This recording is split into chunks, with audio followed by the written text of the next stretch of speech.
young Timberland. Spend my last in your mama, fly you out with my drone. You don't drive me, drive me sell with the mule. Spend my last in your mama, fly you out with my drone.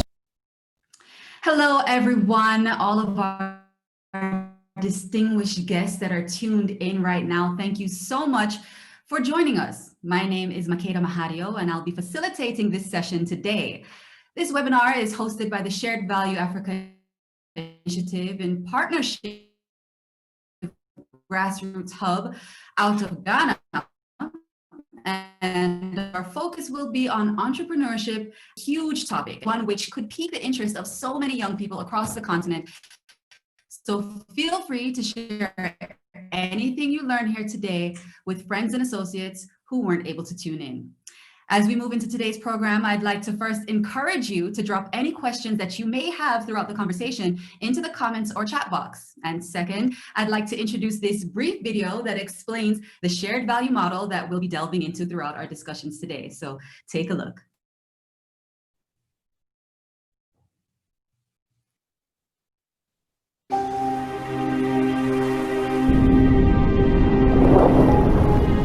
What is it about Africa? Some see struggle. We see opportunity. This is where we thrive. Africa is a land of contrasts. Hundreds of millions of our people live without access to clean water and electricity. Yet we have more entrepreneurs than any other continent, and by 2050, half of the world's youth will be African. Africa's been busy. We're urbanizing, embracing technology. We're sprinting forward with some of the fastest growing economies in the world. It's time for African-driven solutions to African problems. It's time to seize the moment and create our own narrative to build the Africa we want.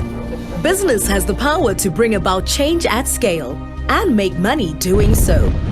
The shared value business model reconnects business success with social progress. Shared value is also about partnerships, building business networks that create inclusive growth. The power of collaboration should never be underestimated. If we can bring together businesses and communities from across Africa with a shared purpose, we can build economic value and, most importantly, value for society. It's time for Africa to become the economic powerhouse of the future. Become part of Africa's most powerful shared value business network. Join the Shared Value Africa Initiative today.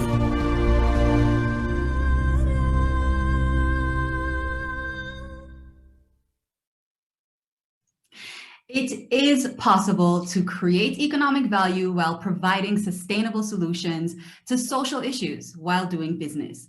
Or more simply put, make profit with purpose. And this afternoon, we'll be discussing not only the various ways how, but we'll also be seeing real-life examples of the people who've done it.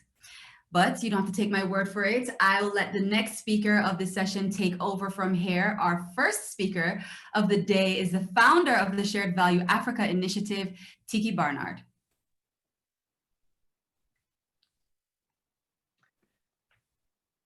Thank you, Makeda. And I just want to say welcome to everyone that's attending this webinar today. We are very happy to host this webinar with GrassRoots Hub in Ghana. And thank you, Nelson and Andrews, for being visionary young leaders that recognize the importance of collaboration. So please just allow me briefly to share who we are. The Shared Value Africa Initiative is a Pan-Africa organization and the regional partner of the Global Shared Value Initiative that was started by Professor Michael Porter and Mark Kramer from Harvard Business School. We also have partners in India, Hong Kong, Australia, North America, and South America is in startup mode.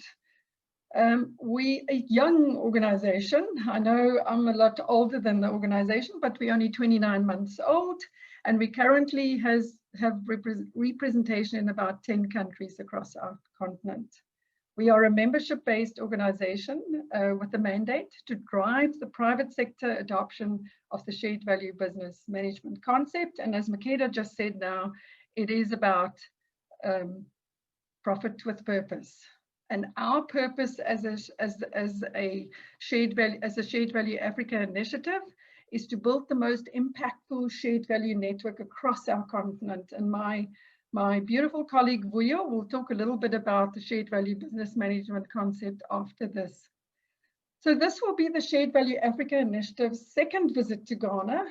Our first one was in person on September the 6th in 2019 at Kempinski Gold Coast Hotel. And we certainly do not intend this to be the last one, as we need together to build the shared value community across our continent.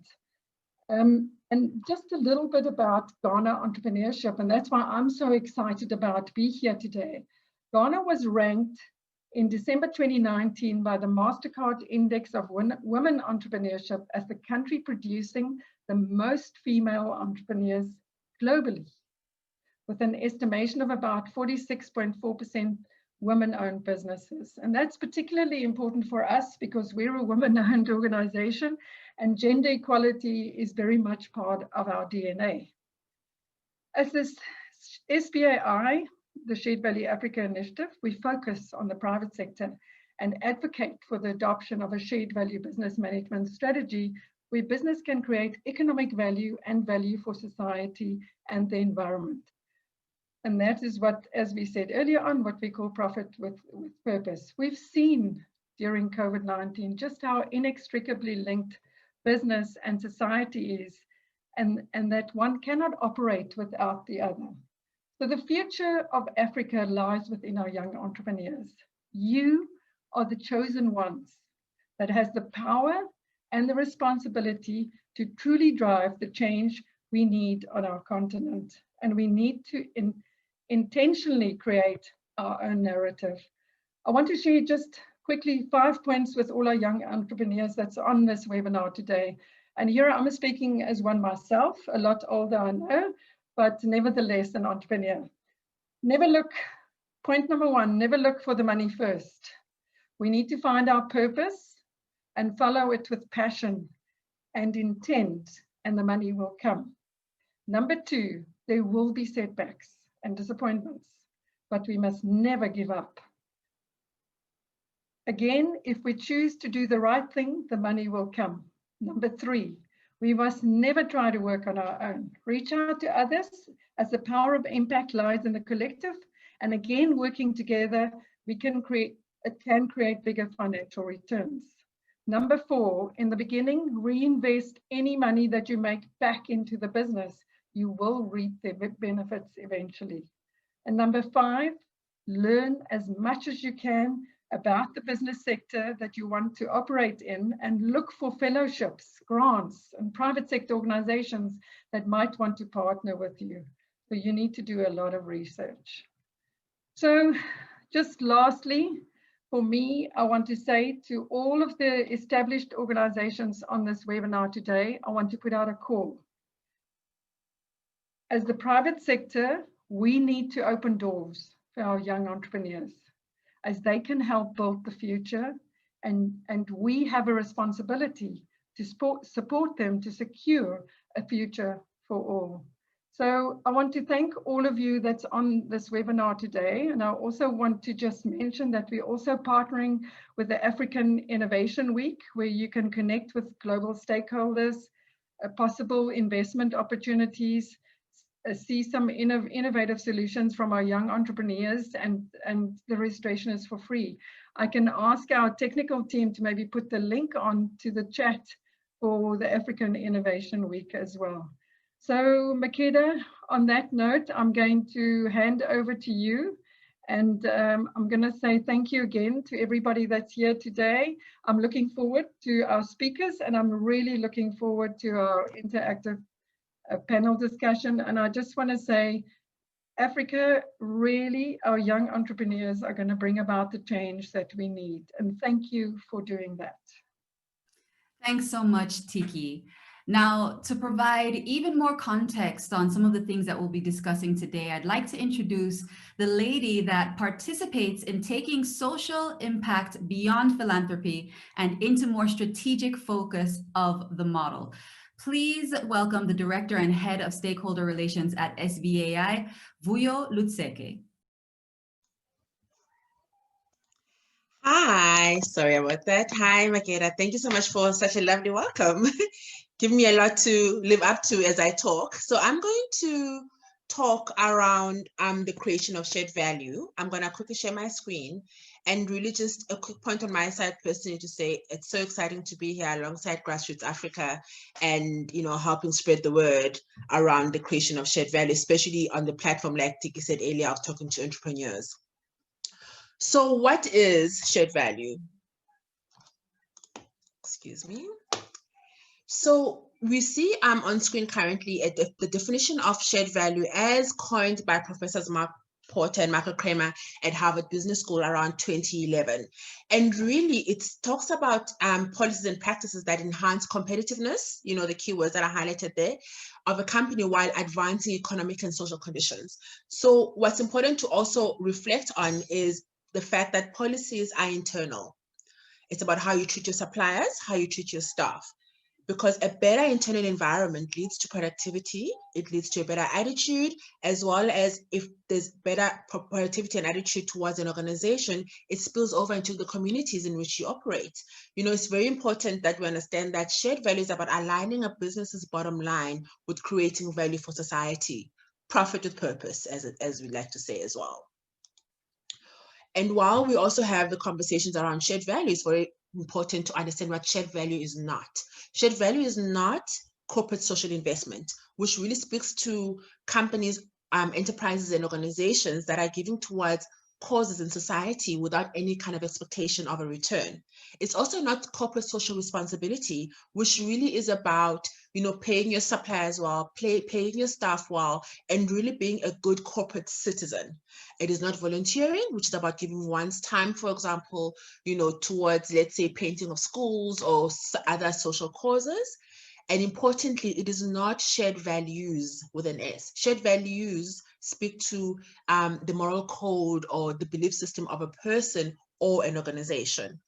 When we're looking at philanthropy on the other end, it's also not philanthropy, which is more around, you know, individuals such as your Bill Gates and Warren Buffett, who give towards social issues and watching for the impact that will happen as a result.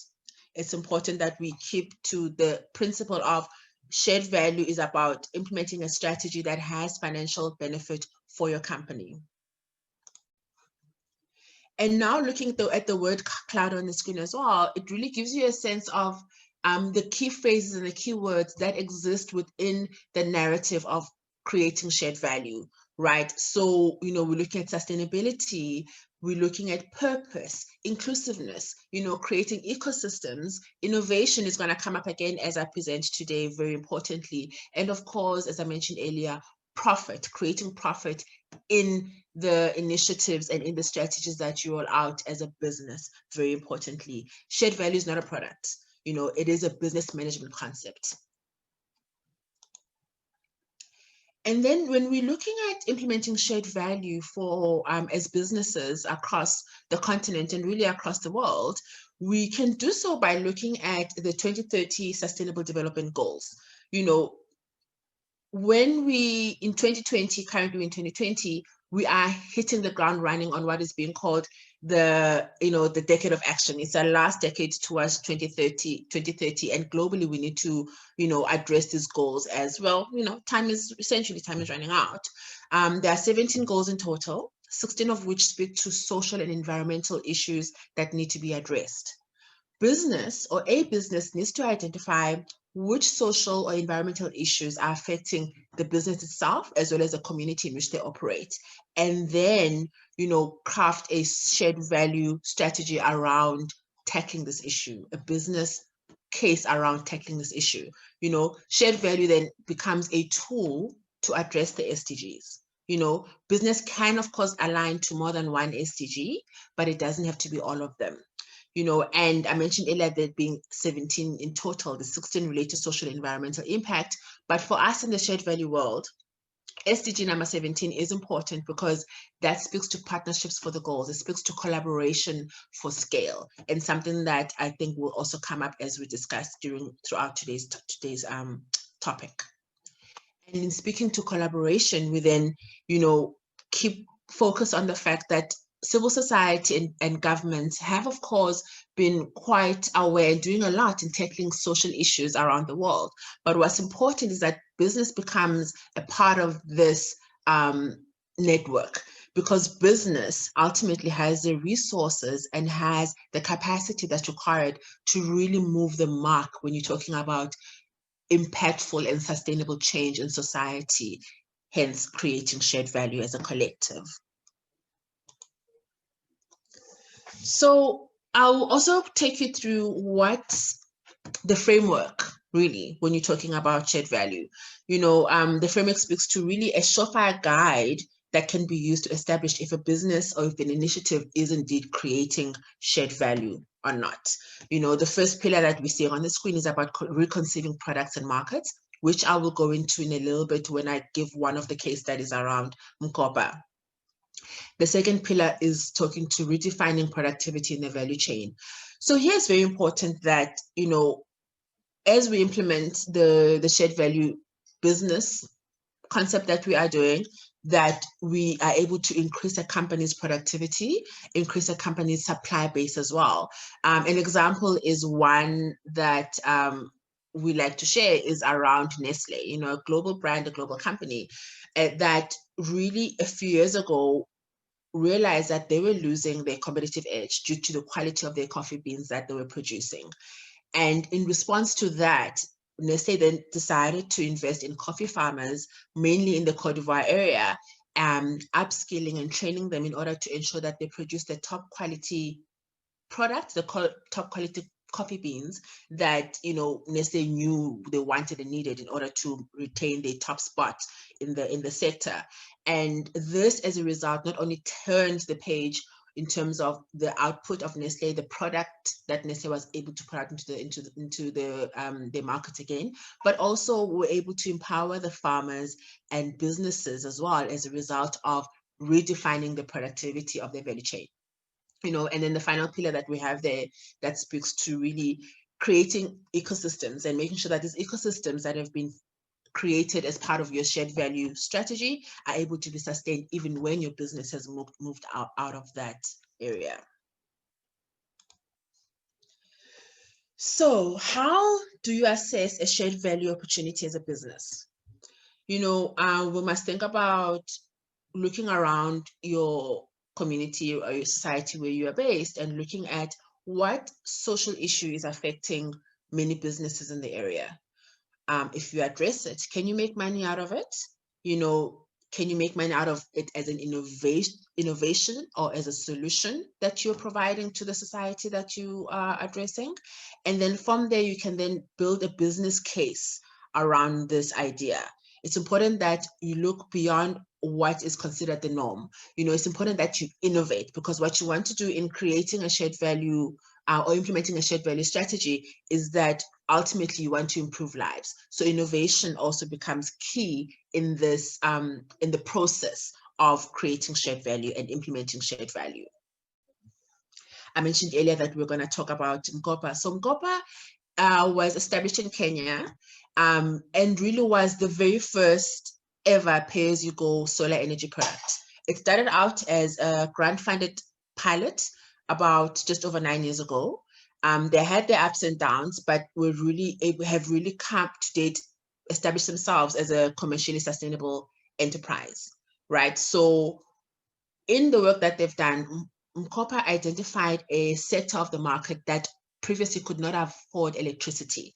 And then in supplying the solar power, the solar energy products, were able to help about 750,000 families in the region to access power, electricity in various ways. And as an outcome, you can see, for example, that 92% improvement in terms of children being able to study, later and for longer into the day or into the evening.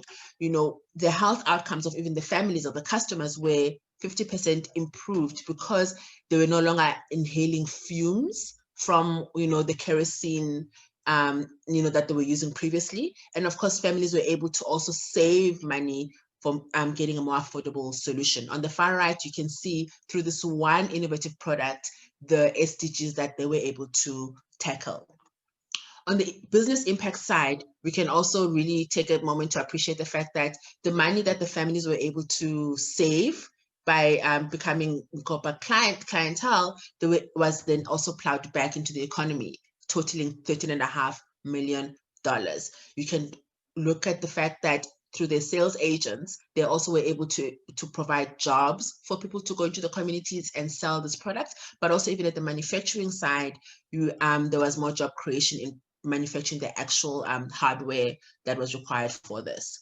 Recently, last month, there was also the Anzisha Prize, which was led by Fred Sonica of the African Leadership Group, that really focused on helping young entrepreneurs aged no older than 24 years old in their businesses. On the far left of the screen, you've got Ala Moatamed from Egypt, who won the $25,000 prize ultimately, who really found a solution to help micro enterprises within her community. These are mostly made up of women who were either offering baked goods or creating crafts and selling these crafts, but realizing that a lot of these women spent so much time delivering materials to their clientele. So Ala's company, Presto, then came in and offered a straightforward delivery service at affordable prices, which not only saved these micro enterprises time, but also helped them to spend more time selling and spend more time creating the products for their businesses, right? Just quickly on the second side, we've got Amidu Biha from Uganda, whose company used ground up eggshells to create various eco-friendly products like tiles, charcoal, and fertilizer. Affordable eco-friendly products that are sold to both homeowners and businesses alike. And then Ajay, who is from Ghana, which I thought everyone would appreciate here, just 17 years old, who developed a light bulb lamp that is also a mosquito trap simultaneously. So really the innovation part of it shows the power that entrepreneurs have, because for the most part, entrepreneurs are also the ones who are right within the communities and seeing the solutions that their communities need, and then creating a business around it or as a response to these needs. So Tiki mentioned earlier, and I think I'll just reiterate that as Shared Value Africa Initiative, in the few years that we have been operating across the continent and as part of the global network, we've also become aware of some challenges. And this is what, for us, we aim to always clarify in the conversations that we have, in the advocacy work that we do. I mentioned earlier that shared value is not CSI or CSR, but I also want to also emphasize the fact that shared value is importantly, it's not a short-term fix. It's definitely a commitment and a business strategy that you put in place for the long term, in order to see change and see impact really being affected in society across the board. And it's also very important to also, especially as entrepreneurs at different stages of your journeys, to highlight the fact that shared value is also a concept, a strategy that has to be embedded within an organization from leadership and across the board in all your work, in all your various departments, to always keep in mind what it is that you are ultimately aiming to do for society at large, while also keeping in mind the profit that you are generating as a business. So those are the key issues that, we constantly want to keep in mind as we grow our shared value community across the board. So the first step to creating shared value, I think it's worth noting that it is about having a purpose worth having as an organization. Right. I've put a few statements on the screen currently, but really, we need to understand that a purpose is different to having a vision or a mission as an organization, right? It really speaks to your reason for being as a company. It's that very simply worded, people-centered, society-centered statement that is easy to remember and is easy to really almost motivate and push you forward in all the work that you do as a business. We look at Google being, making information universally accessible and useful. Safaricom is very straightforward, transforming lives. And you can see that is what happens in the work that they do across the board. And of course, Absa Bank, their strategy, which says bringing possibilities to life, says nothing about banking, but really does speak to the ultimate outcomes that they hope to have, or the impact they hope to have for society through the work that they do. So as entrepreneurs and just businesses across the board, I think it's important, and I encourage you to think about your own organization's purpose statement, and to look at it through the lens of this, of creating shared value, and to think about, does it communicate your reason for existing, and does it do so clearly and simply? Is it something that is easy for the entire team to keep in mind and infuse into the work that they do every day? And I think, this was really my introduction to the principle of shared value, creating shared value. I encourage you all to absolutely visit our website. We have definitions and principles there, but also some case studies that you can look at when you have time. And I think also our YouTube, which is a repository of various conversations and platforms that we're able to create engagements around topics of shared value, beyond today's conversation. And should you have any questions or comments, absolutely, please do reach out to myself, and we'd be happy to engage further. Handing back to you, Makeda. Thank you so much, everyone.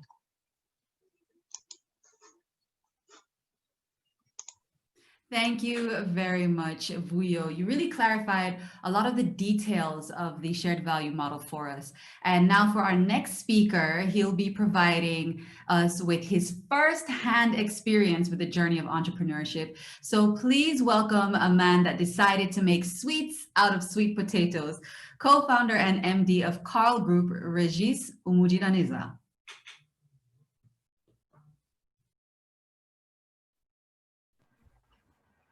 Hi. Hi, Makeda. Thank you very much for the invitation. Hi, everyone from Ghana. Hope you are doing well. And hope you are aware that Rwanda opened the embassy in Ghana. So you have to learn how Rwandans are making a difference. So my name is Regis Umujiraneza. I'm running a company called the Carl Group. So Carl Group, we do sweet potato processing. We are making different pastries out of sweet potatoes. So how it started, I grew up in a rural area where we used to see sweet potato everywhere. Actually, we used to eat sweet potatoes at least 3 times a day. But when I grew up and I realized that sweet potatoes, due to development of the country, it's now considered as a useless crop. Some people started saying that sweet potato is food for poor, sweet potato is food for animals. They took it as food, a useless crop at all. So when I went to university, fortunately, I went to university, I did agriculture, economics, and agribusiness. And I came back when I was at the 3rd year of university. And I said, what can I do to make sure that I can at least make something that can impact my community?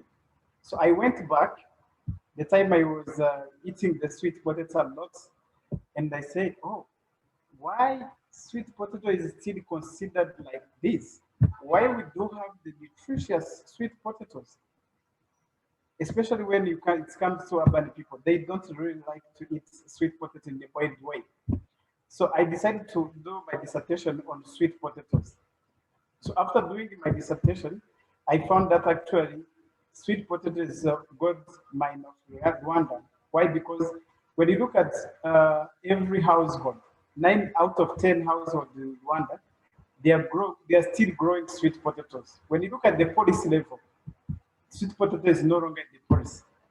So we decided to do something from sweet potatoes so that people can start consuming the nutrition content from the sweet potatoes in the other forms. So we started back in 2014. That's where we registered the company with my colleagues. And then it wasn't easy, of course. We started making donuts. I don't know if in Ghana you have some mandazi. We call it mandazi. East Africa. And we went through different programs, government policy programs that are supporting the youth, and we got some seed capitals to start. We didn't have the skills to make those products, but we kept searching on how to make product. We started with mandazi, later we produced crisps, later we went to bread, but we were using a traditional method. So we went to BDF. BDF is a business development fund. So they support also youth, and I got a fund from there. So now I'm proud to say that now we have the only bread in Kigali that has a standard mark. So it's certified bread, and we are selling it to almost more than 35 supermarkets. We are now working with the different schools. And great news, recently the government of Rwanda through the program which is helping government to reduce malnutrition amongst children, they called us to sign a contract or an MOU with them so that we can work together to supply a product to ECDs. ECDs, it's early childhood development centers. So now we are even going to launch new product, which is biscuits. So we already bought equipment, production line of the biscuit. So we started with, we were 4 in 2014, now we are more than 16. So we are working with more than 1,000 farmers across the country. So, and instead of selling the bread, I can say that we are selling the nutrition content of the bread. So that's how we created the value of the product. So instead of selling the bread, we are selling the value of the bread. So now the money is coming from different corners of the country, government. We are working with those supermarkets, we are working with different schools. And now I think now I can say that Rwanda and Kigali, the urban people here are liking our product so much. So of course, we still have a long way to go because we want to reach far to produce more product, but we want also to reach many farmers as possible. So I think the why now government is coming to us is because of the value we created. We started from scratch, from zero. Now the company is value, it's almost more than $200,000. So of course we are still investing a lot in the company. We want to produce more than 2 products, but we are happy where we are, and we really enjoying what we did and what we started. So I can share with you that story, and maybe if the time allows, I will be happy to receive your comments and questions. Thank you, Makeda. Thank you very much, Raziz.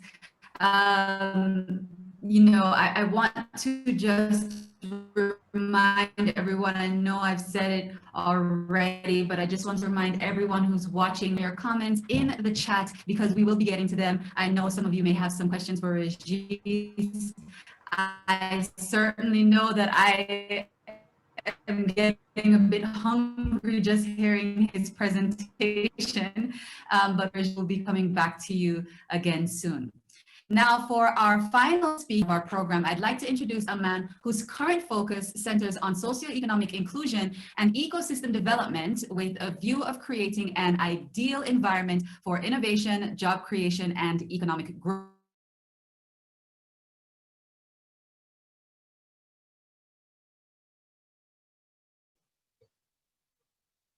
And I think you may have lost me there, but I think we are back now. Okay, all right, let's go ahead and start again. So I was introducing our next speaker. As I mentioned, he currently focuses on socioeconomic inclusion and ecosystem development with a view of creating an ideal environment for innovation, job creation, and economic growth. To discuss his role in supporting entrepreneurship in Southern Africa, please welcome the Program Manager of Social Inclusion and Placemaking at VNA Waterfront in South Africa, Henry Mathies. Thank you very much for that lovely introduction, Makeda, and good afternoon in Cape Town time to everybody. And thank you to the Shared Value Africa team for having me this afternoon. I was asked to talk about supporting small businesses at an ecosystem level using a shared value approach. And I think it's important to contextualize my conversation. I'm just going to take a quick step back to give you guys some context into what and where the VNA Waterfront is, to those of you who have not visited Cape Town yet. We're a property development that consists of about 800 tenants. Primary to what we do is we develop property and we manage a public space, but we're privately owned. The company itself is about 30 years old, and visionary leaders some years ago looked at commercializing the industrial harbor of the city of Cape Town at the time. Since then, we've developed into a 123-hectare neighborhood within the city of Cape Town. We run it as a public space. We have 23,000 people that work at the VNA Waterfront each day, and 24 million people visit the VNA Waterfront as one of the major attractions in the city of Cape Town. We're also arguably one of the more popular destinations on the continent. But primary to who and what we are, we develop spaces to drive job creation and economic development. And we currently contribute about 2% of the regional's economy in nominal terms, in the form of GDP. And being an economic contributor at that scale, over the last 10 years, as a corporate entity, we've really been looking at what our purpose is as a business. And I think Vuyo and Tiki so beautifully spoke to the need for business to have purpose. And for the last 10 years, we've been looking to understand what our role is in society as a corporate entity, A, but as a space, B, we're a place where people from all walks of life have an opportunity to enjoy time, have an opportunity to view entertainment, to spend their hard-earned salaries, and for people to visit on a daily basis. And over the last 3, maybe 4 years, we've been on a strong shared value journey. You know, we discovered Michael Porter and Mark Kramer's business strategy about 5 years ago. And what started first as a little side project, looking at sort of how we can inculcate shared value into our business, it has now become core to our purpose, core to our strategy in how we develop on a day-to-day basis. Our purpose today is to collectively create the world's most inspiring waterfront neighborhood that sparks joy, creativity, and innovation. And this purpose, and particularly in my role, really enabled us to look at particularly the third part of Porter and Kramer's model, looking at the value chain, looking at products and services. We manage an ecosystem, a local cluster of businesses. We've got 800 different tenants, some big, some small. We've got a retail sector, the oceans economy is present within our working harbor. So we really have the opportunity to make a sort of develop an ecosystem approach to the shared value business strategy. And what that has enabled from a small business development point of view to support entrepreneurs is that it's the major driver informing our strategy. We take an ecosystem approach to supporting small businesses. We've got over 450 small businesses within our neighborhood alone. and they focused in various different sectors: the retail sector, the oceans economy, a large proportion of food, small businesses within our neighborhood. We really needed to understand sort of how can we focus on them and their development within their specific sectors, but also on issues affecting them at a horizontal and at an ecosystem level. Primary to that was how we provide more businesses, and particularly business owners from disenfranchised backgrounds, particularly looking at the injustices serviced on our communities within South Africa. Lowering barriers to entry to the market opportunity that exists at the Vienna waterfront stood at the heart of that. On the other hand, we needed to invest in innovation and innovation infrastructure. So beautifully put earlier, if you can find those issues, the societal challenges that transcends and intersects with your business purpose, you're on the right track. And something that South Africa, and I suppose the continent at large, needs is more investment into new products, new services, and small businesses. And we were able to invest infrastructure investment into the likes of Workshop 17, which is a hub for tech startup businesses. We currently host Cape Town's first ocean accelerator, focused on investing in businesses and startups tackling environmental issues within the oceans economy. Likewise, we were able to bring on a partner within our neighborhood, the Craft and Design Institute, working across the country on supporting sector development within the craft and design sector. We then needed to look at how we can invest into financing, in providing innovative financing tools for businesses to scale. And this was, I suppose, more important now during this COVID-19 period than ever. You know, our precinct is quite tourism dependent, with over 90% of people that visit Cape Town visiting the Vienna waterfront. It was incumbent on us to ensure these businesses survive and build resilience during the COVID-19 pandemic. So what our shared value ecosystem strategy enabled is to think innovatively and in a very agile manner about what kind of support we do provide small businesses. And this actually unlocked further investment into small businesses, because it was certain and quite clear to us that the success of the small businesses, our success is derived from that. They make up the material nature of our precinct and why people visit our neighborhood on a day-to-day basis. It was easy for us to motivate to our shareholders to provide rental relief as much as possible to small businesses, the 270 direct, or 430 direct small businesses across our precinct. You know, it was easy for us to find the levers to pull within the business, providing working capital and access to working capital to particularly those businesses who were most dependent on tourism, who were most at risk because of the size and scale of their business. We were enabled to do so in a manner that did not place any additional burden. Zero interest, blended financing, 12 to 24-month payment holidays. We were able to invest into infrastructure, digital infrastructure, to support their training and development over this period, hosting webinars. We've established a support hub. A big issue we discovered over this period is compliance, and the compliance is a major issue, I suppose, across the developing countries.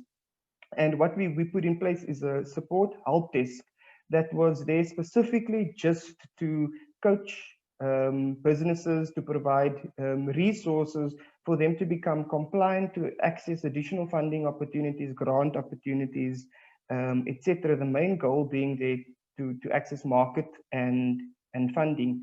We were also able to invest into partners and in tenants to enable new products and markets.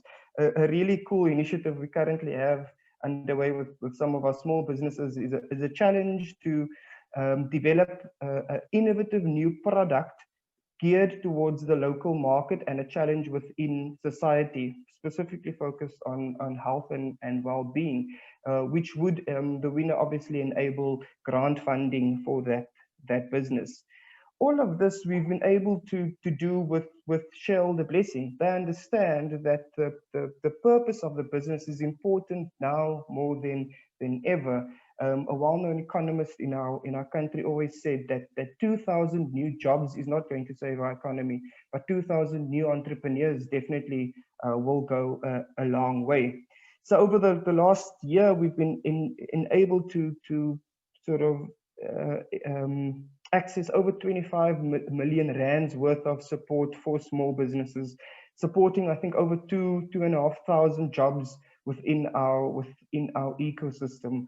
For us, it was critical that our purpose stood at the heart of particularly how we reacted during the COVID-19 pandemic, and using that ecosystem approach, understanding the impact that you have on the cluster around you, both within your value chain as well as within our ecosystem at large, really enable these businesses to build the additional degree of resilience needed to survive this pandemic. I think my last point that I'd like to share with businesses, both within the shared value community and those looking to join the shared value community.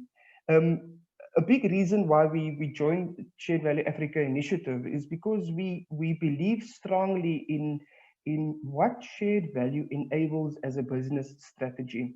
And for me personally, having walked this journey over the last 4 years, having shared value enshrined into our business strategy at the heart of how we operate on a day-to-day basis, we spent a tremendous amount of work inculcating this thinking into our culture, into everything we do on a day-to-day basis, enabling small business growth, enabling entrepreneurs to access market opportunities, investing into innovation has become so much harder for us so much easier for us as particular small business development team. And maybe during the panel discussion period, I can maybe share a bit of nuts and bolts really in terms of how we enable market access, how we enable investment into innovation, how we enable financing for small businesses as part of our business strategy, not part as Vuyo mentioned earlier, corporate social responsibility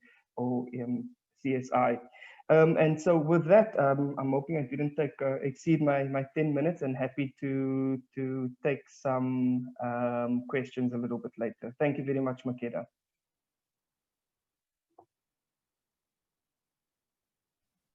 Thank you to Henry.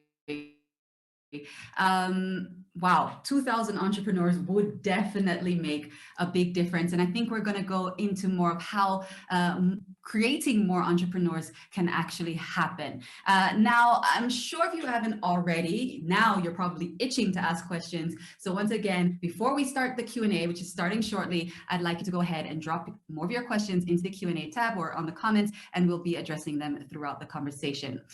Now, I think we can go ahead and get straight into it.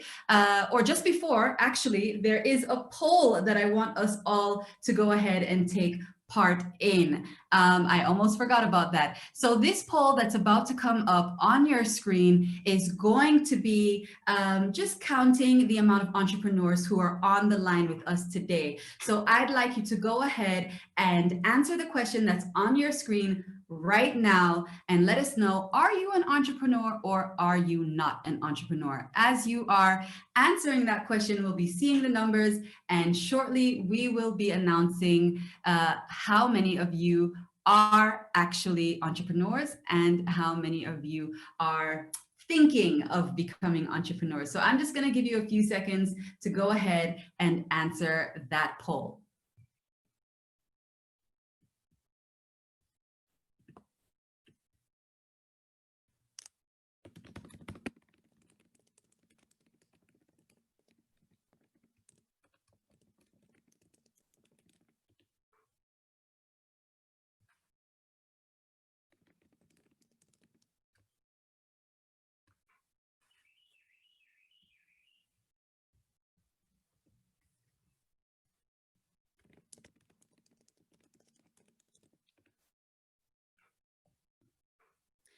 Okay, so I think everyone has answered, and according to the results, it says, that 68% of you watching right now are entrepreneurs, and only 32% of you are, let's say, aspiring entrepreneurs or are working with entrepreneurs. And that is quite a big number. So I think now we have more of an idea of who we're speaking to throughout this panel that we're going to be having now in this discussion. So I'm just going to ask my panelists to make sure that you keep that in mind. Majority of these people who are watching right now are already entrepreneurs. All right. So let's go ahead and move into the conversation. Joining us for this panel discussion entitled Entrepreneurship as the Key to Africa's Economic Recovery are two guests that you've already met and heard their stories. That is Henry Mathis and Regis Umujiraneza. And there are two more that I am going to be introducing to you right now. First up, we have the CEO of InnoHub, which is Nelson Amu. Nelson has experience in business development, grant management, and growth planning in the profit and nonprofit sectors. And you know what? I'm going to ask you a quick question before I go ahead and introduce the final panelist. Nelson, could you just briefly tell us about your experience with companies who are doing what we're discussing today, creating profit with purpose, who are addressing social issues and also making money? Thank you, Makeda. Hi, everyone. Yeah, so in essence, I have the passion to support these businesses who are driven by the challenge to really create enterprising solutions to poverty, to underdevelopment, and understand that business is the way to address all of these things. And most of these challenges, from my experience, really struggle to look at how they can create sustainable path to growth. And they struggle to attract the right kind of funding to be able to scale up these businesses and grow aggressively. And what I do basically is to help them to fix the particular challenges they have and the issues that prevent them from scaling and growing, work with them and find the right finance sources. So I run an accelerator program that works with them. And on the other side, I also match them to impact investment sources. And in the middle, I have sponsored an impact investment fund through World Bank support, where we, for example, this year we've disbursed about $1 million to companies in food. We're looking at those in the water sector. We also look at those in the poultry value chain, where we support these businesses to be able to scale up and to grow. So in essence, my commitment and my daily bread is to support these businesses who seek to create enterprise solutions to poverty, work with them to scale up, to grow, to build the right functions, and then match them to capital sources or impact investors who are able to now see the right value in these businesses and support them with financing. That's what I do. Right. Thank you very much. And I think we're going to get into that a bit more later. I do already have questions for both you and for Henry in that regard. But before we get into that, I would like to introduce our final panelist on the panel with us today. She's going to be creating some gender balance for us as well, so I can't wait to introduce her. She is the co-founder and CEO of La Famia Greens, Elizabeth Okulo. Thank you so much for joining us. Elizabeth was sponsored by KCB Foundation to study hydroponics technology and agribusiness management, and she is a passionate agripreneur. Thank you very much once again, Elizabeth, for coming and joining us. Could you just also share with us briefly your experience with using the shared value model? Thank you very much, Makeda. Hi, everyone. I'm so excited to be here in this discussion. So over the past 2 years, as you heard, I was sponsored by KCB Foundation to study agribusiness management. And this one, it was the process that led to us co-founding La Famia Greens. And through the past 2 years, we've spent our time collaborating with KCB Foundation and also Miramar International College, who provided us with access to capital and also access to market. Through this is where our venture as La Famia Greens, we were able to start production hydroponically and produce food, which we target customers like Naivas supermarkets in Nairobi, as well as local, we call them local mama bloggers. These are micro entrepreneurs who are selling vegetables to the local communities. And through that, as well as we manage also to, tell people about the concept of hydroponic technology, where interested young people and also young farmers coming together, join us in trainings. So we are able to, accelerate the process of creating awareness of the importance of sustainable agriculture as an organization. Right. Elizabeth, thank you so much for telling us a bit more about your business and how you are creating more value for your community. Now, Nelson, I do want to come back to you and start there. We learned a bit more about the model throughout our webinar today. And one of the things that was said by Vuyo earlier is that it is a long-term commitment to use a model like this, to make sure that you're, creating solutions for social issues and also making sure that you're earning enough money to make a profit. How do you, when you're advising these businesses that you work with, how do you make sure that they understand that it's a long-term commitment and that they stay the course throughout? Okay, so let me just step back a bit and put this in perspective. So previously, and even now, you have economic theorists who are still preaching the trickle-down effect that shows that once companies just make money and they prosper, the prosperity will trickle down to communities. We, over time, are learning that that thing doesn't work. It doesn't trickle down at all. We need to be deliberate about creating businesses who have at the core of their business model, at the heart of the business, is to create solutions, and backing this passion to create solutions with enterprising solutions, with sound business principles. And once you're able to connect the passion for solution, it could be an area of health, it could be food security, it could be education, it could be clothing, it could be shelter. Once you're able to connect this passion with sound business principles, and you see that as the core business, it's not a part of your business, but it's the business you're running. Once you understand that that is your business and you're not in it for a quick win, but for the long-term goal, it becomes much easier to go through the journey in spite of the frustrations and the difficulties that will come with that.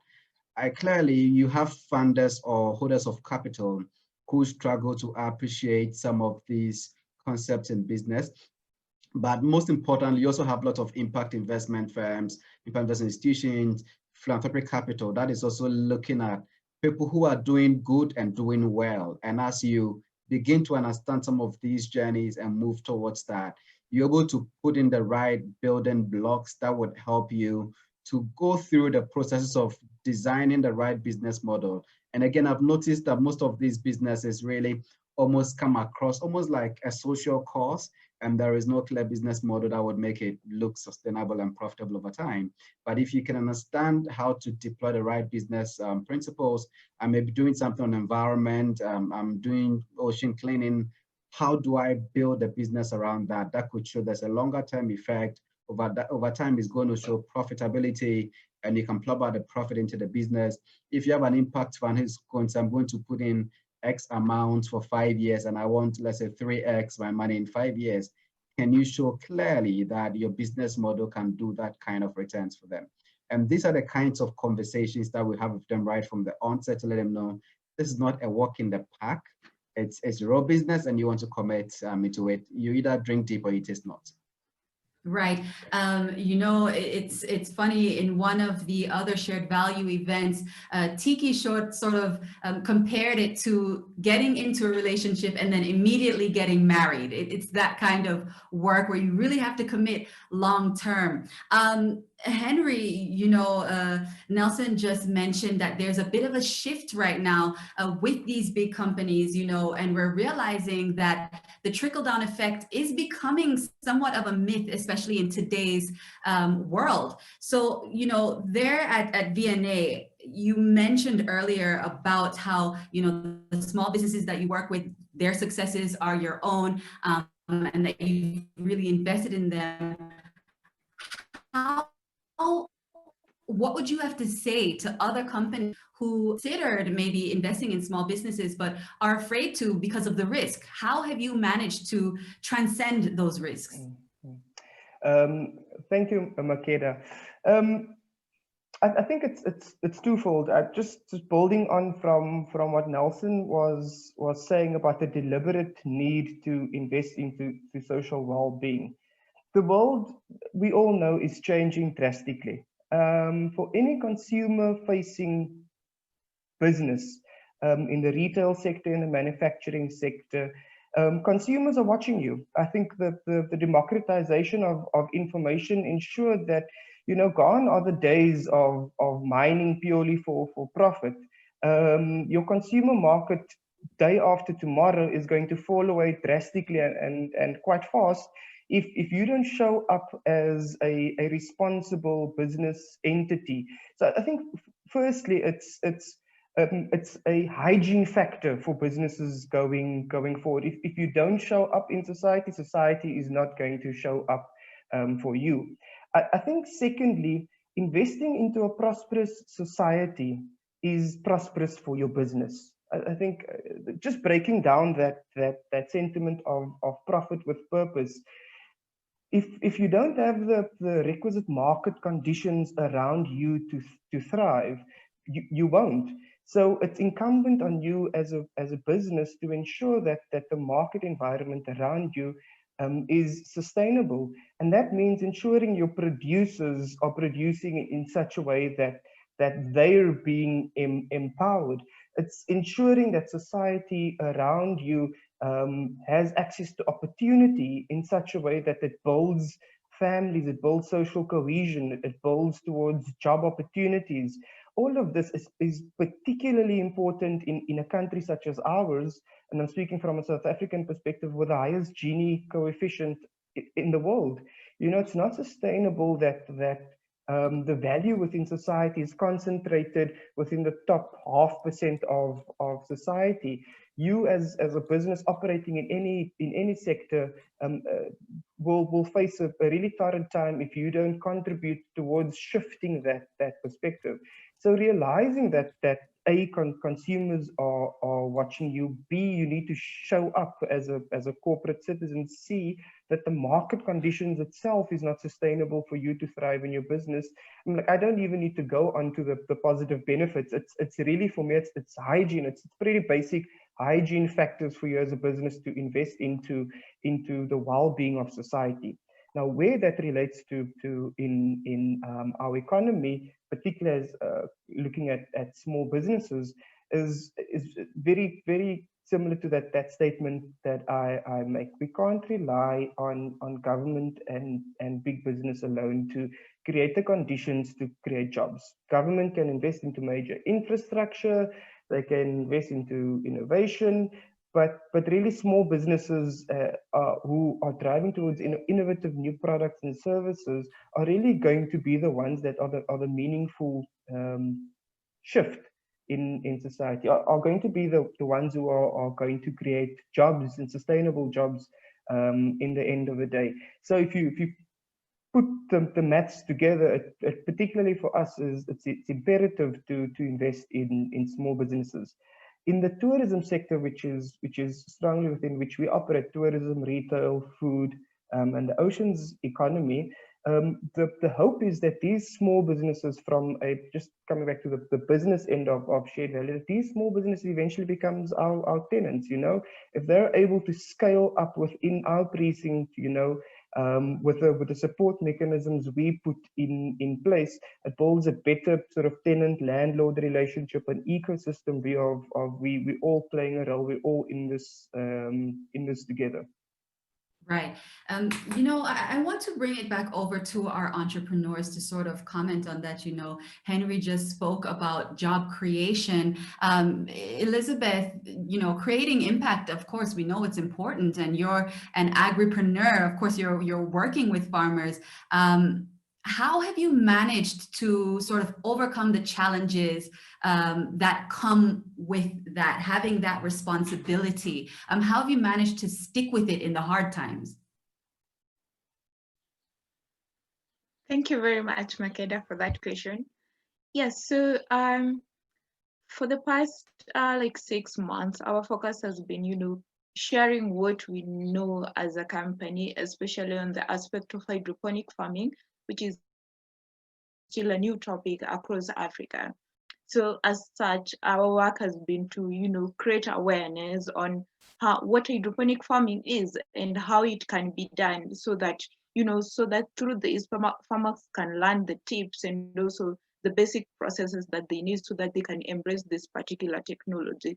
So for the ones that we manage to train, we normally give them, practical knowledge. So as we take you through the hydroponic training, we also bring you to the site where you see live demonstration, which help you now to make a clear decision. Yeah, this is what you mean by this type of system. And the other aspect is that hydroponic farming, it comes with different types of systems. So there is that you want to do the vertical one, there is the one you want to do the trough system. So depending on the type of vegetables or even the crops that you want to grow as individual, we take you through how you can make each and every unit for specific aspects of the crops that you want to grow. So this one has enabled us to empower more farmers and make it clear to them, this is what I want and this is how you can do it all together. Yeah. Right. Elizabeth, I'm actually going to give Regis an opportunity to answer as well. There's a question here in the chat box, and it says, can Regis share what his biggest challenge was as an entrepreneur, as we find it so difficult in the agribusiness? Are there any special tips that he can share? Okay, thank you, Makeda. Actually, I can mention that the big challenge we faced was the skills. We graduated from university. We didn't learn how to make things, how to make the real product. And then when we come up with that idea, the idea was to make a product. And then we were not having that skills to make the product. We spent almost 2 years trying to find if we can have the skills to make ourselves the product. And then of course, there's a time you go to some schools, technical schools, they ask you money, which sometimes you don't have. But we tried even to go to look for some internship, just to work with others, to learn from them how to make things happen. And later, we got an opportunity to go to China to learn from there how to make bread, and then we come back, and then we launched, actually we launched our bread last year, 2019. And we started back in 2014. Those 5 years, the big problem was how to make the real product that can compete on the market. Otherwise, the consumers, the market is only looking for the quality product. If you don't have the quality product, you never sell. So what we did, of course, we have to be patient. Entrepreneurship is a journey, and it's not easy things. It's not a straight line. You have to go down, up and down every day. But what we did is just to be patient and learning from other people how they make it. And now we are happy that we got the right formula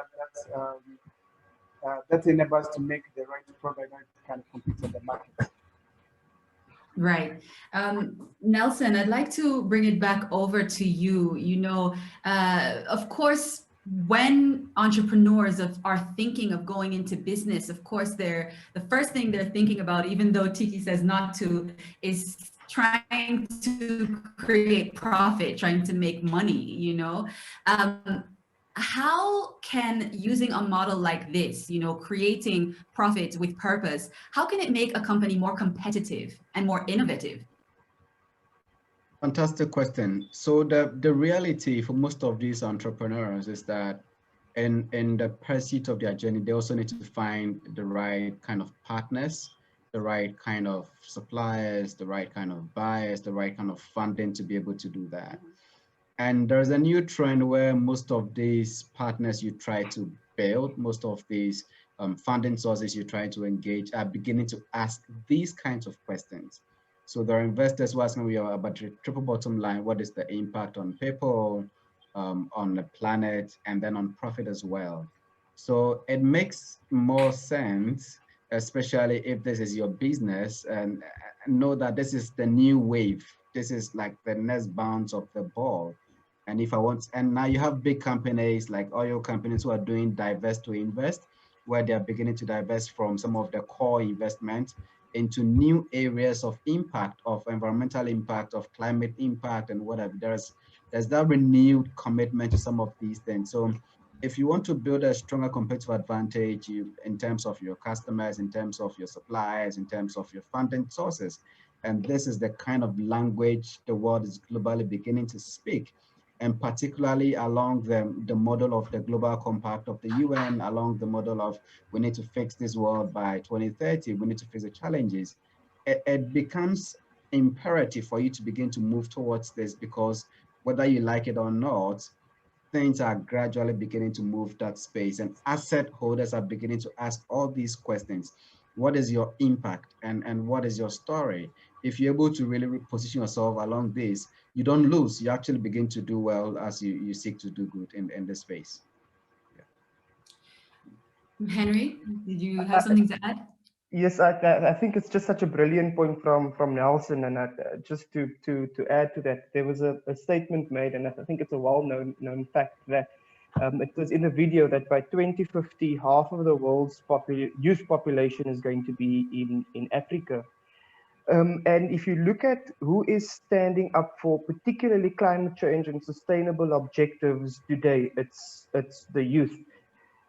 Critical to this decision and the journey and accessing funding, etc., and particularly for a corporate, is shareholder buying. We would never be able to do the things we are able to do today if our CEO and his board of directors didn't buy into sustainable, prosperous future for our society. And that's just becoming more and more evident, and more businesses are making that decision at the highest decision-making body within the organization. So I just think a great point made by Nelson. Right. You know, Nelson, I do want to come to you again. There's a question in the chat box. It's asking, can GrassRoots Hub help with funding, or do you only provide guidance? Nelson, did you get that yes, one?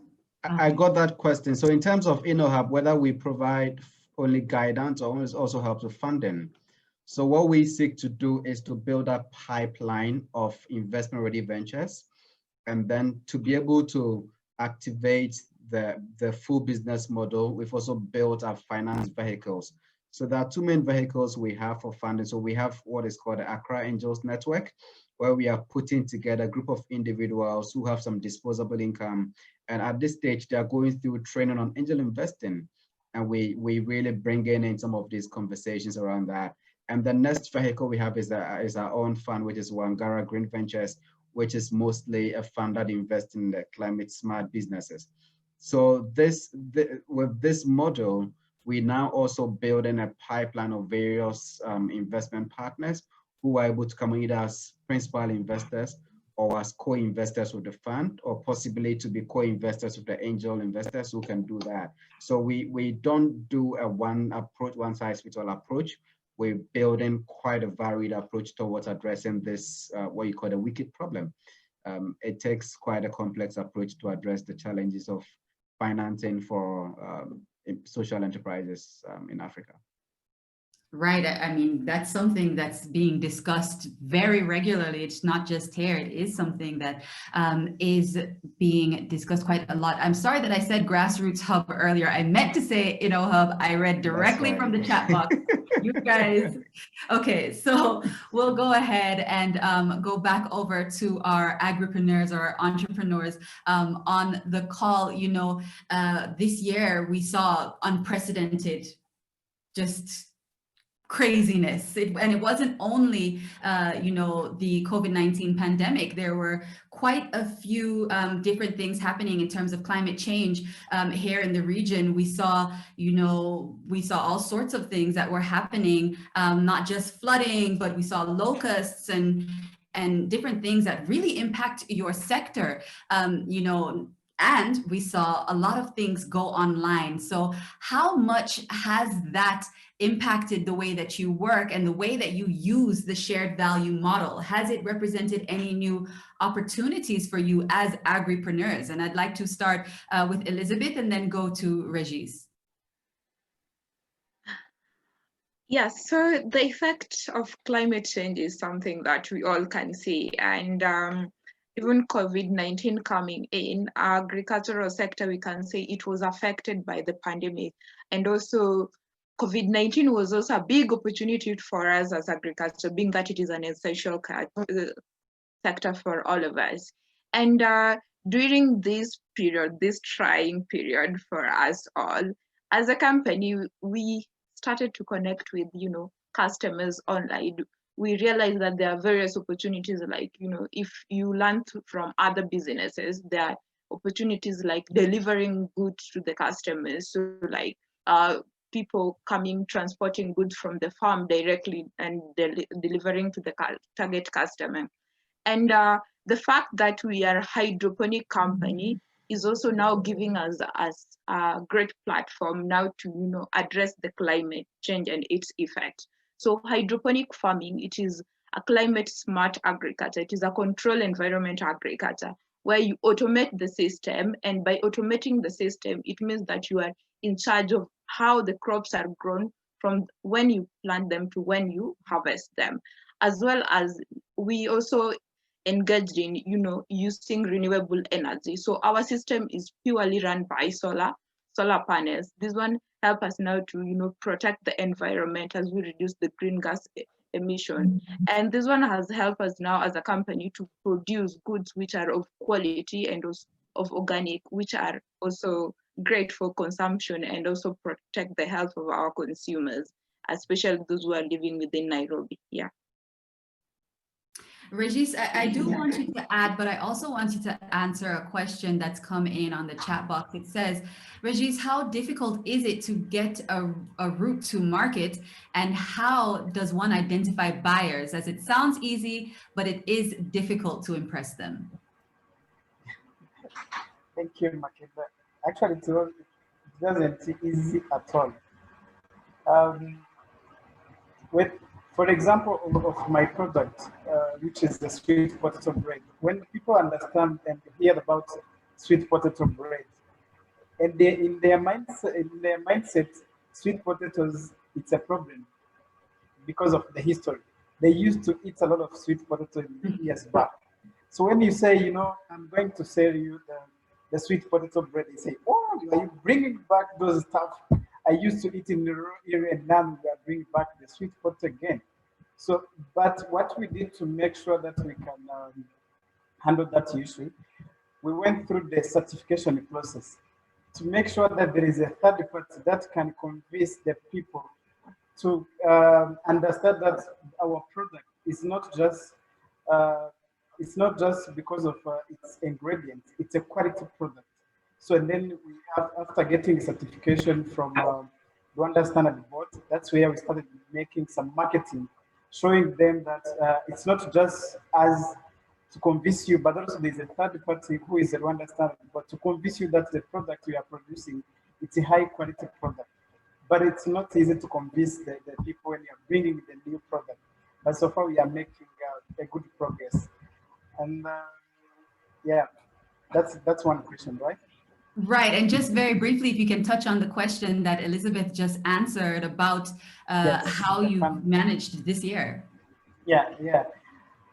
This year was so difficult, but this pandemic, actually, I can say that it has two parts.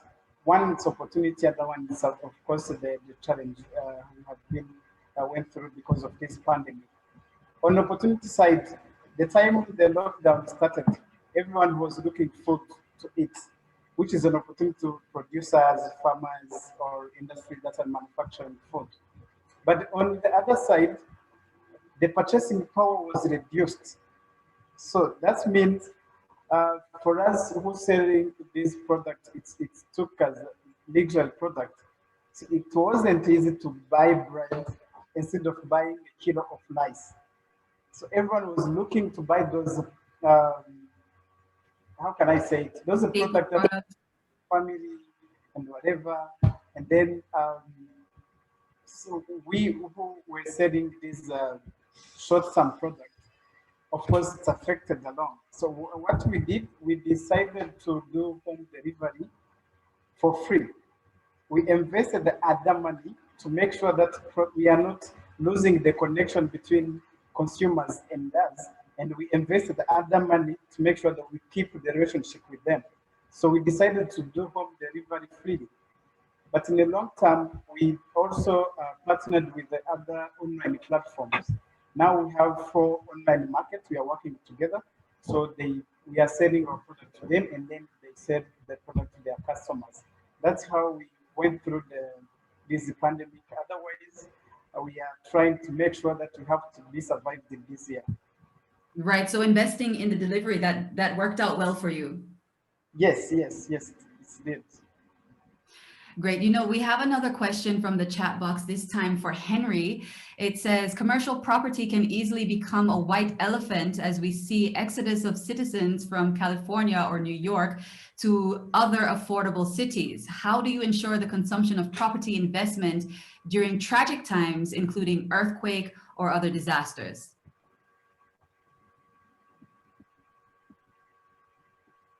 A brilliant question. I think the reality is that how certain cities were driving innovation, I think San Francisco is a great example, managed to exclude many of its citizens from the process is a big learning curve. And the key there is affordable housing close to the economic opportunities, and be not viewing your precinct, and we certainly don't, as a commercial property development. We've really sort of spent a hell of a lot of time and effort over the last 5 years, really repositioning the VNA, our precinct, as a neighborhood of the city. And we've for instance have developed a lot more residential property on our site. We've diversified our revenue streams, which were strongly retail dependent, to include a lot more in the marine industrial sector, as well as the commercial sector. So ensuring a healthy balance, and moving beyond that traditional eat, live, work, play commercial model into the shared value ecosystem model, in understanding that there's value in the cluster that we're creating, and natural collision and prototyping and clustering is the way we do that. There's the old story that we follow. You know, if you're able to get the plumber sitting next to the coder in one location, that plumber can take his business online and drive new innovation, new products and services. So clustering different sectors into one concentrated geography. A bit of recommended reading would be out of the Brookings Institute theory around innovation districts. It's a very sort of traditional way of developing cities, and particularly post the Second World War, focusing on clustering research institutes with high net worth economic assets, small businesses, affordable housing, access to transit, ensuring people from all walks of life are able to enjoy that particular part, that particular geography. Then you're able to drive a little bit more inclusive economic development, which would stifle some of the exodus in your city. Cape Town has a very bad history with gentrification, particularly over the last 10 years. So as economic value in certain areas shoot up, you know, those families who've had generations grow up in particular nodes are often excluded. But fortunately, we've got a very healthy civil society that fights that on a day-to-day basis. Right. I want to go over to Elizabeth, and then Nelson, I'm coming to you. Henry just mentioned about clustering, and you know, of course, he was speaking in terms of city development, but it made me think of the collaborations that, you know, are necessary in growing a company.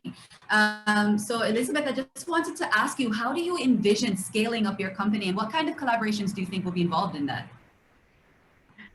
Great.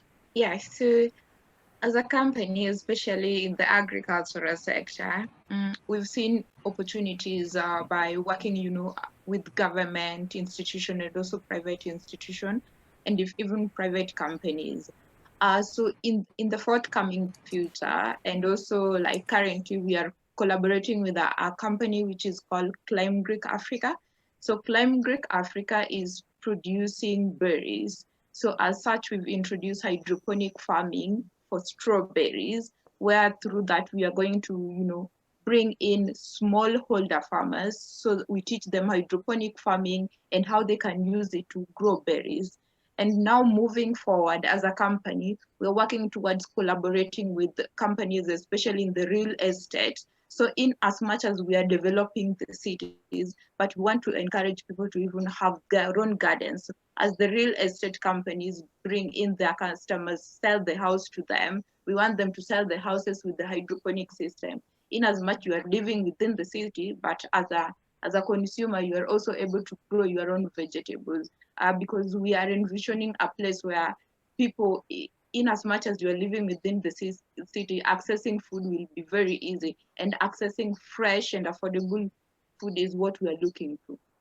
Because by the end of the day, food security, it is an issue for all, and we are fighting for food insecurity issue. Thank you, Elizabeth. Nelson, I do want to bring you back into the conversation. There was a question there, but I don't see it anymore, but I do want to pose one of the questions that is there for you.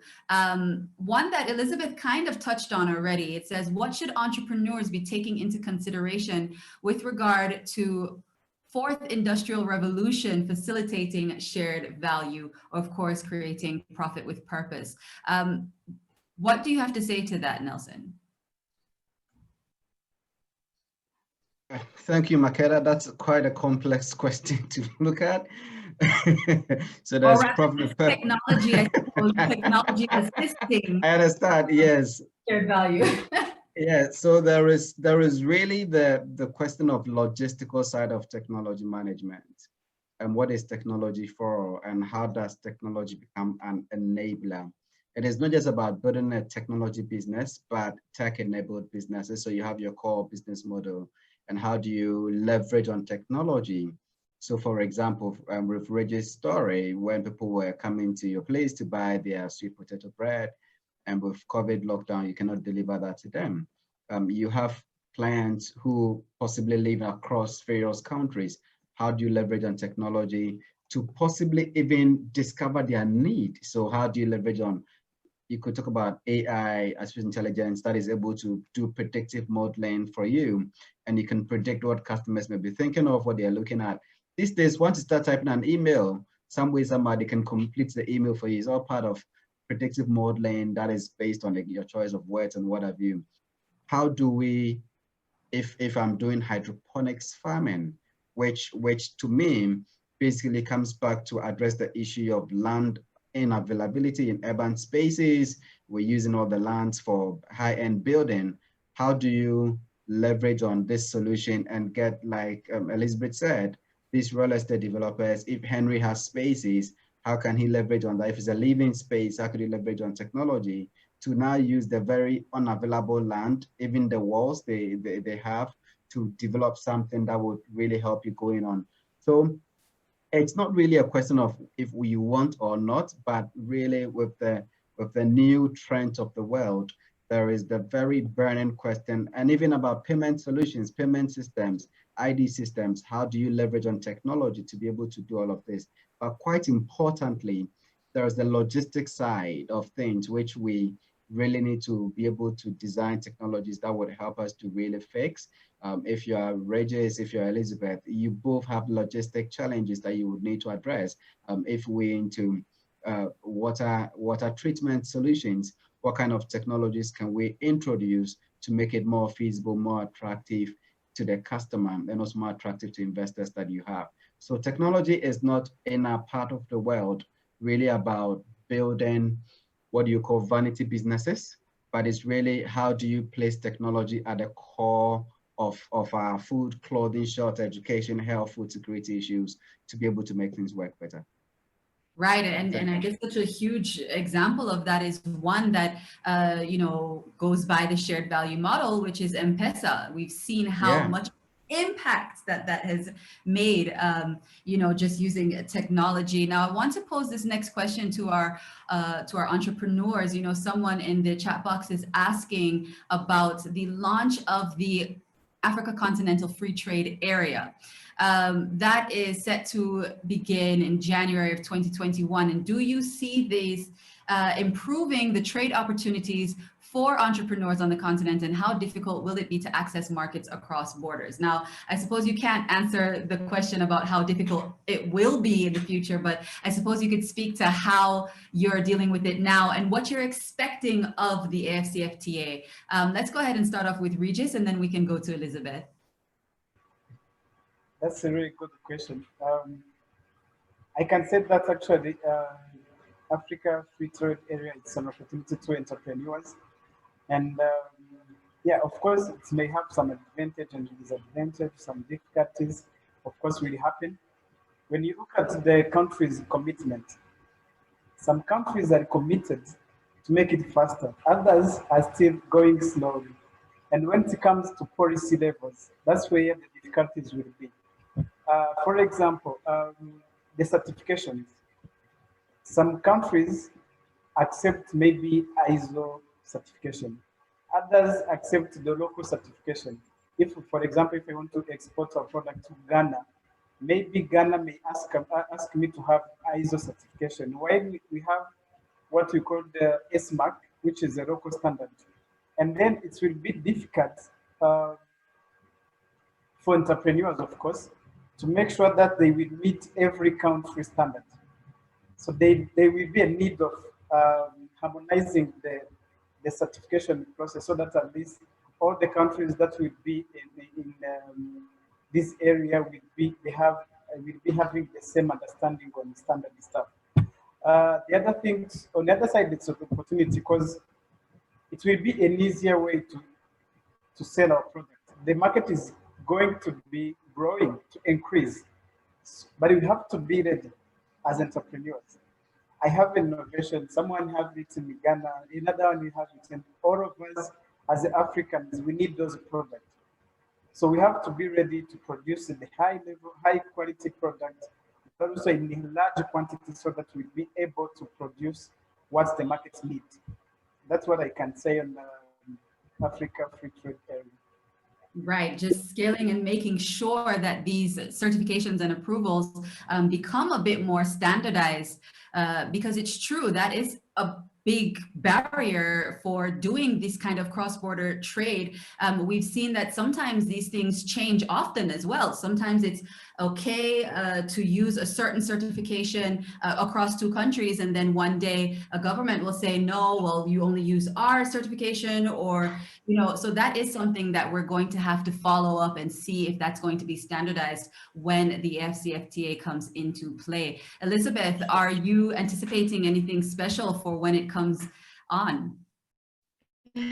Absolutely. Yeah. So in addition to Reggie's point, I think there is also a big element of, creating several opportunities, especially for young people, being that businesses will be collaborating in between different countries. It means that if you are suppose you are in the agricultural sector, you'll be able to access markets from different countries. This, by the end of the day, will reduce the risk of, importing products from other countries and facilitating the trades, and also building wealth as a continent, while also creating job opportunities for young people, as well as utilizing the skilled forces that we have. Because if you are keen enough, you realize that most young people are looking to go to other countries, like, for example, USA, to go and look for job opportunities where they can contribute, or where they can even create innovations there. We have smart people within Africa here who can all bring those new ideas, new innovations into the market. So by collaborating as different countries within the Africa continent, now we are even going to promote the culture of building our own as standardized as Africans, as well as now becoming a powerful continent that not only consume products, but also produce more products that can also be taken to other continents. This in the end will create global opportunities for us.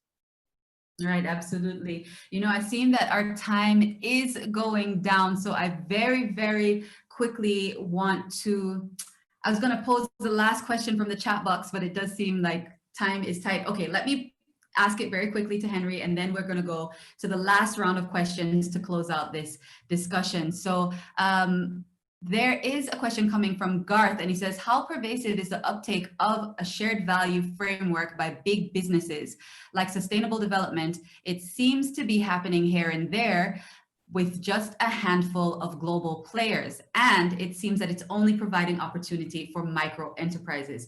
Henry, what do you have to say to that briefly before we close out? You're on mute. Sorry about that.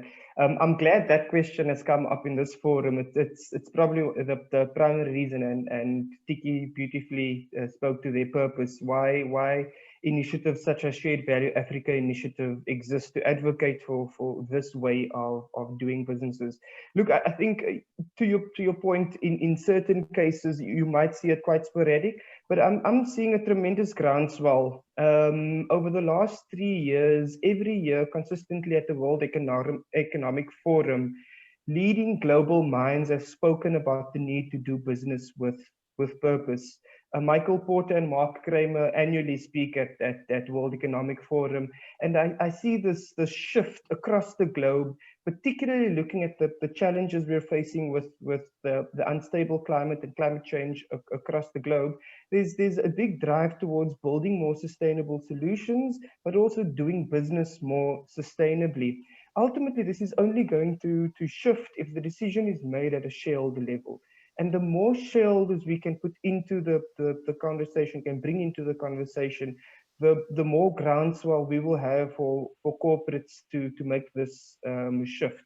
Once you've been in I think 1 or 2 seminars, it's a no-brainer for any business who's thinking about what their business looks like 20, 30 years from now. Doing business responsibly, doing business with the sustainable development goals at the heart of it absolutely makes so much sense. So I've seen much more groundswell, particularly within our economy.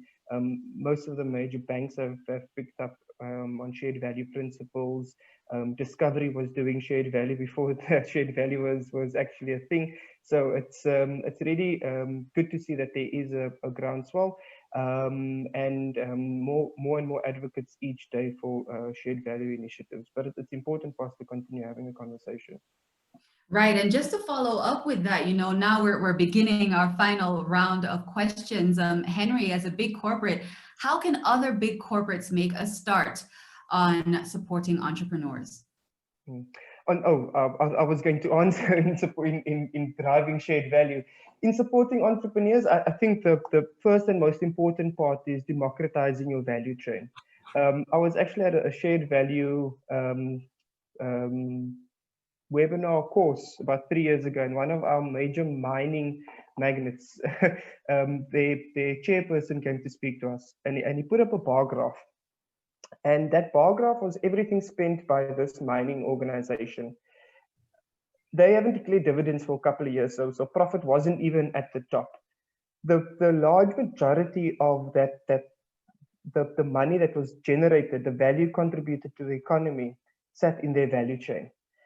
But he says the biggest challenge that they have had over the last 20 years was that over 60% of that value was ascribed to big business.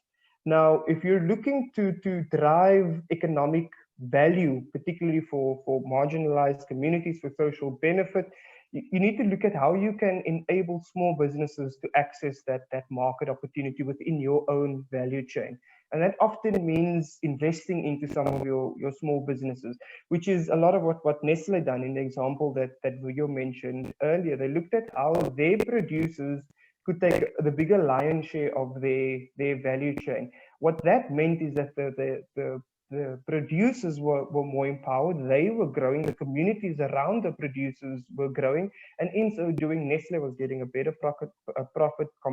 Competition between producers was thriving. So I would say the first step would be to look at your value chain and how your value chain can derive more value. Second would be your product. Is what you're doing on a day-to-day basis innovative? Is it driving towards social benefit, or is it coming at the cost of society and labor?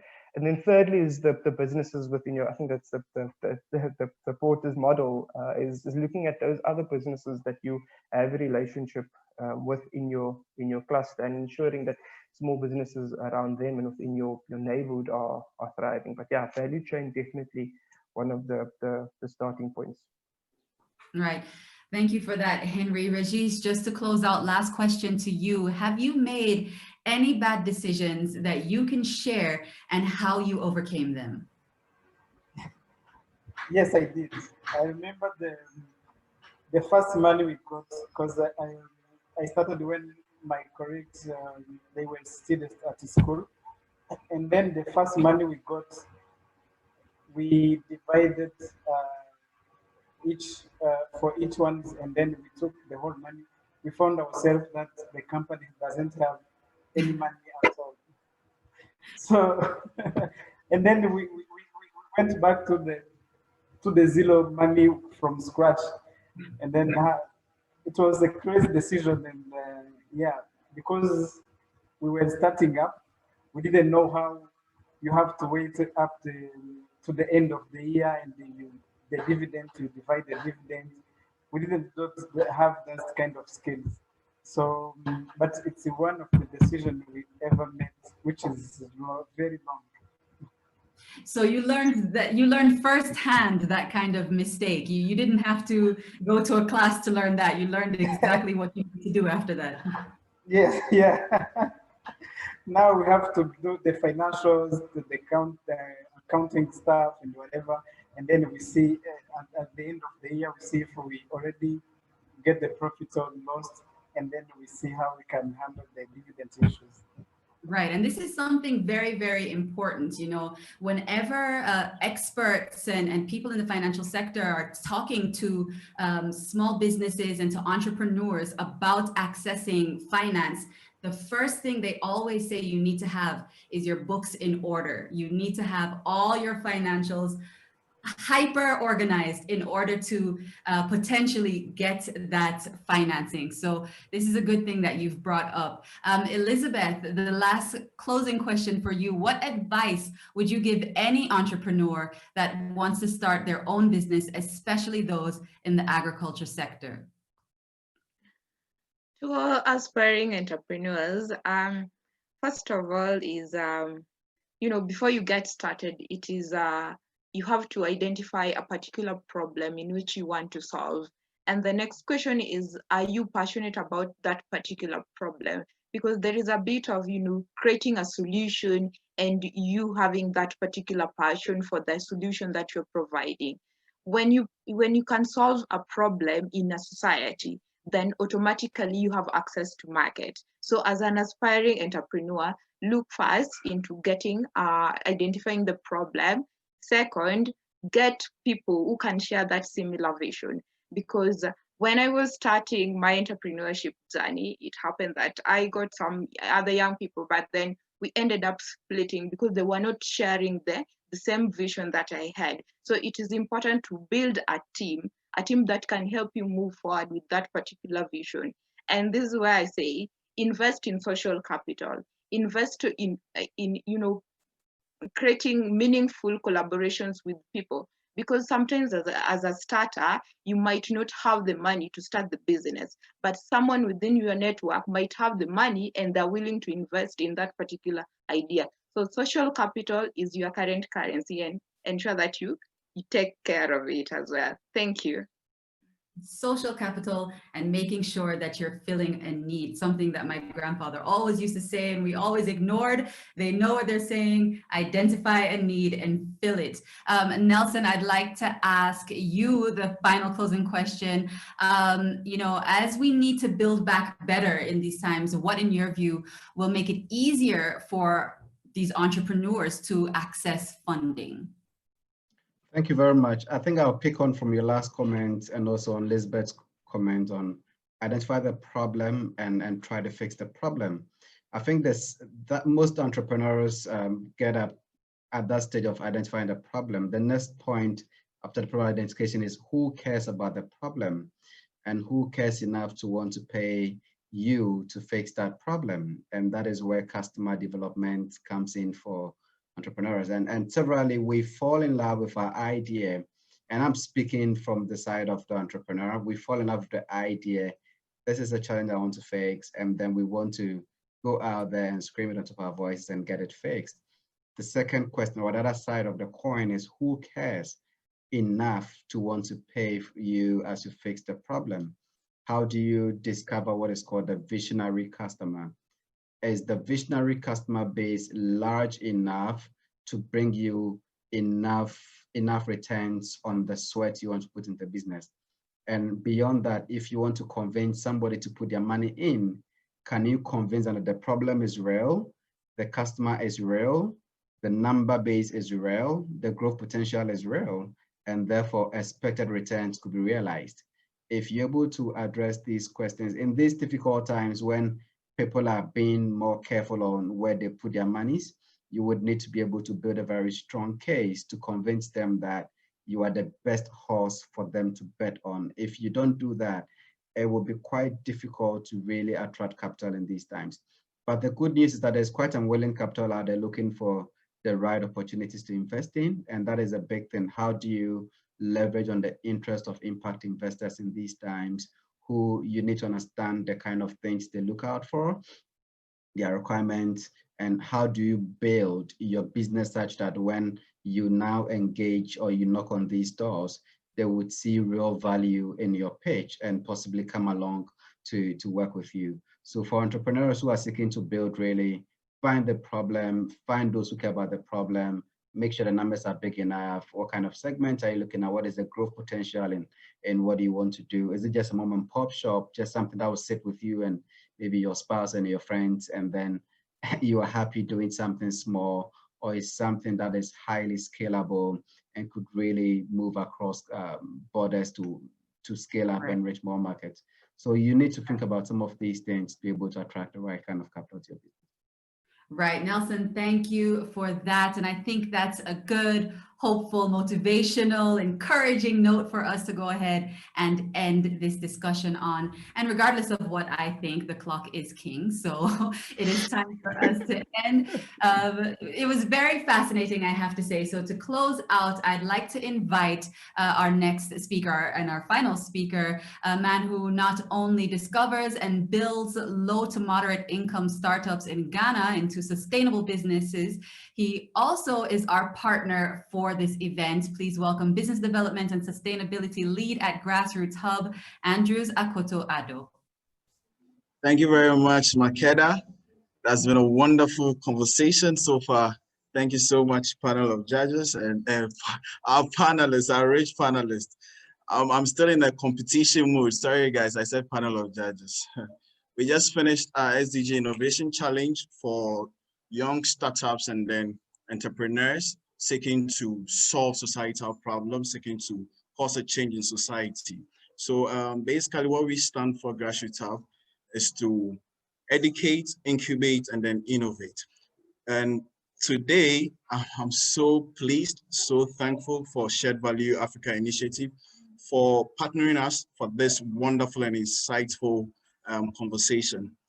One thing that we will probably and definitely would take with us is that we have come to understand that first you need to stand for purpose before the profit. You need to understand that society needs value as much as the business equally needs value. So we bridge the gap and then we address the issues, and then before you realize, your business also grows. Your business grows and society also grows. And this is what GrassRoots Hub is definitely going to advocate, definitely going to stand for and live up to. And so we want to appreciate everybody for connecting with us and for joining us for this webinar. We look forward to have more conversation on this subject because the shared value strategy, the shared value concept need to go down to the people, need to go down to the grassroots level, and we intend to do that. Thank you very much, our panelists. And thank you very much, Shared Value, once again. And our wonderful moderator, Makeda, you have been so amazing. We appreciate you so much. Thank you. Thank you to Andrews, and thank you to all of our brilliant speakers and panelists, and of course to, the biggest thank you of all to all of you for joining us and giving us those thought-provoking questions. For now, I think that's all from me. My name is Makeda Mahadeo, and on behalf of the entire team, we wish you all the success in creating profit with purpose with your businesses. Thanks so much, and I'll see you the next time. Bye-bye.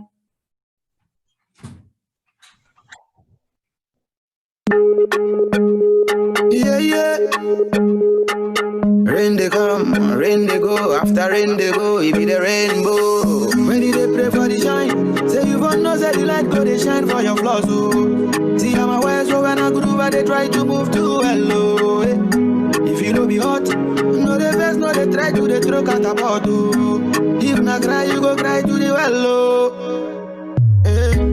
Say that music I be, me and still they do what I like.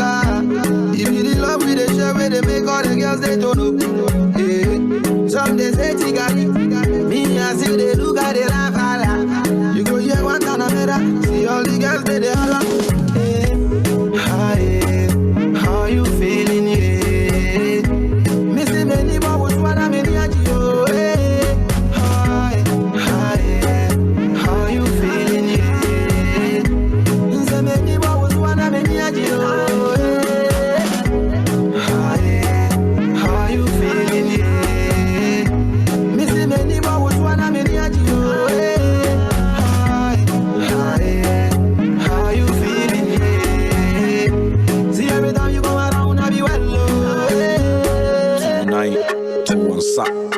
so on the check Omeka Piasa Joe Palogo Neke I face on the CC and a jiggy to me a printed man so me Chevy okay later Kalama me Kibi them be debaters you met you Chevy hey rain they come rain they go we just they feel alright everything poppin' we just want dance everything poppin' we just want dance a sun they shine rain they go we just they feel alright everybody poppin' we just want dance everybody poppin' we just want dance how you feeling yeah missing many but was one I'm in how you feeling yeah missing many but was one I'm in how you feeling yeah missing many but was one I'm in how you feeling yeah see every time you go around I be well oh na na oh na na na na na na yeah the masses say sing the melody make I feel alright make I feel give me the vibe make I feel alright you know that deal alright girl I want love plenty Bobby when they come to my show they know they come know they pose they ready to wave when I wave oh